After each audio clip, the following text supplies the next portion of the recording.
Chapter 50. And Joseph fell upon his father's face, and wept upon him, and kissed him.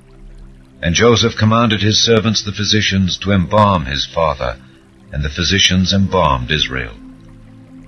And 40 days were fulfilled for him, for so are fulfilled the days of those which are embalmed. And the Egyptians mourned for him 70 days. And when the days of his mourning were past, Joseph spake unto the house of Pharaoh, saying, If now I have found grace in your eyes, speak, I pray you, in the ears of Pharaoh, saying, My father made me swear, saying, Lo, I die.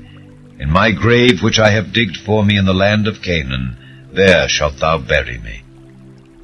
Now therefore, let me go up, I pray thee, and bury my father, and I will come again. And Pharaoh said, Go up and bury thy father according as he made thee swear. And Joseph went up to bury his father, and with him went up all the servants of Pharaoh, the elders of his house, and all the elders of the land of Egypt, and all the house of Joseph, and his brethren, and his father's house. Only their little ones, and their flocks, and their herds, they left in the land of Goshen. And there went up with him both chariots and horsemen, and it was a very great company. And they came to the threshing floor of Atad, which is beyond Jordan, and there they mourned with a great and very sore lamentation. And he made a mourning for his father 7 days. And when the inhabitants of the land, the Canaanites, saw the mourning in the floor of Atad, they said, This is a grievous mourning to the Egyptians. Wherefore the name of it was called Abel Mizraim, which is beyond Jordan. And his sons did unto him according as he commanded them.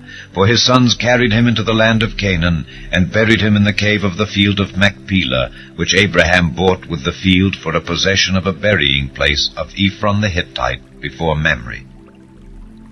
And Joseph returned into Egypt, he and his brethren, and all that went up with him to bury his father, after he had buried his father. And when Joseph's brethren saw that their father was dead, they said, Joseph will peradventure hate us, and will certainly requite us all the evil which we did unto him. And they sent a messenger unto Joseph, saying, Thy father did command before he died, saying, So shall ye say unto Joseph, Forgive, I pray thee now, the trespass of thy brethren and their sin. For they did unto thee evil. And now we pray thee, forgive the trespass of the servants of the God of thy father. And Joseph wept when they spake unto him. And his brethren also went and fell down before his face, and they said, Behold, we be thy servants. And Joseph said unto them, Fear not, for am I in the place of God?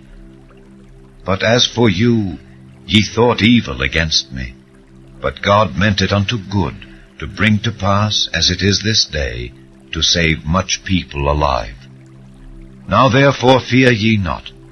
I will nourish you and your little ones.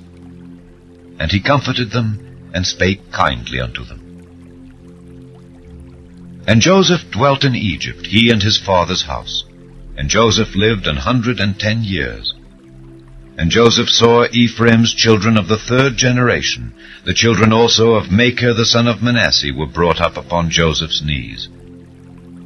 And Joseph said unto his brethren, I die, and God will surely visit you, and bring you out of this land unto the land which he sware to Abraham, to Isaac, and to Jacob.